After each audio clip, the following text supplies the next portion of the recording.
আজকে বানাচ্ছি একদম দোকানের মতো মচমচে ফ্রাইড চিকেন, তবে আমার নিজের স্টাইলে। তার জন্য এখানে রসুন, আদা, কাঁচা লঙ্কা এর সাথে অল্প পানি ব্যবহার করে মিক্স করে একটা পেস্ট বানিয়ে রাখবো। একটু বেশি করে বানালাম, এক্সট্রা থেকে গেলে অন্য সবজিতে ব্যবহার করব। এখানে দুটো লেগ পিস ভালো করে কেটে ধুয়ে রাখলাম। আসলে এই রেসিপিতে টমেটো কেচাপ দেয় না, কিন্তু আমি একটু মিষ্টি আর টক স্বাদ আনার জন্য ব্যবহার করলাম। সাথে দিলাম সয়া সস, ওই পেস্টটা 2 চামচ, লবণ, গোলমরিচের গুঁড়ো, জিরে গুঁড়ো আর অল্প গরম মশলা। এখানে দুটো লেগ পিসের জন্য পুরো একটা ডিম লাগবে না, তাই শুধু সাদা অংশটুকু ব্যবহার করলাম অল্প। এই সবগুলো ভালোভাবে চিকেনের গায়ে লাগিয়ে 30 থেকে 35 মিনিট রেস্টে রেখে দেবো। কর্নফ্লাওয়ার বাড়িতে থাকলে ব্যবহার করবেন, যদি না থাকে তাহলে গমের আটা আর ময়দা ব্যবহার করবেন। আমি ব্যবহার করে দেখলাম, এতে আমি স্বাদ ও ক্রিস্পি দুটোই পেয়েছি। সাথে অ্যাড করব লাল লঙ্কার গুঁড়ো, অল্প জিরে গুঁড়ো, ধনে গুঁড়ো।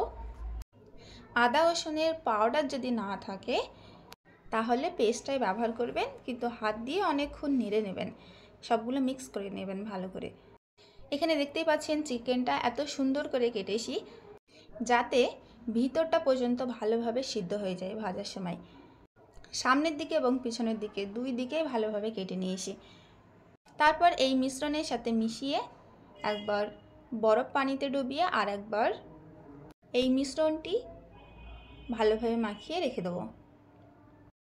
কোটিং করে ফ্রিজে 10 মিনিট রেখে দেবো। সেটা 10 মিনিট হোক 20 মিনিট হোক রেখে দিলেই হবে। এতে মিশ্রণগুলি চিকেনের গায়ে ভালোভাবে লেগে যায়, ভাজার সময় ছড়িয়ে পড়ে না, আরও বেশি ক্রিস্পি হয়। এখানে যখন তেলটা গরম করব তখনই হাই ফ্লেমে দেব। বাকি এই লেগ পিসগুলো ভাজার সময় লো ফ্লেম বা মিডিয়াম ফ্লেমে ভেজে নেব। এইভাবে দুটো পিঠে ভালোভাবে ভেজে নিলাম। দেখতে পাচ্ছেন কালারটাও কত সুন্দর এসছে। এইভাবে মচমচি করে ভেজে তুলে রাখবো। বাস রেডি। দেখুন কি দারুণ মচমচে ফ্রাইড চিকেন তৈরি হয়েছে। বাইরে ক্রিস্পি আর ভিতরটাও খুব সুন্দরভাবে সিদ্ধ হয়ে যাবে। বাড়িতে খুব সহজে বানাতে পারবেন, তাই একবার ট্রাই করে দেখবেন। আপনাদের সামনে আমি অল্প খেয়ে দেখাচ্ছি এটা কতটা ক্রিস্পি হয়েছে আর ভিতরটা কীরকম হয়েছে। ভিডিওটা ভালো লাগলে লাইক, কমেন্ট এবং সাবস্ক্রাইব করতে ভুলবেন না।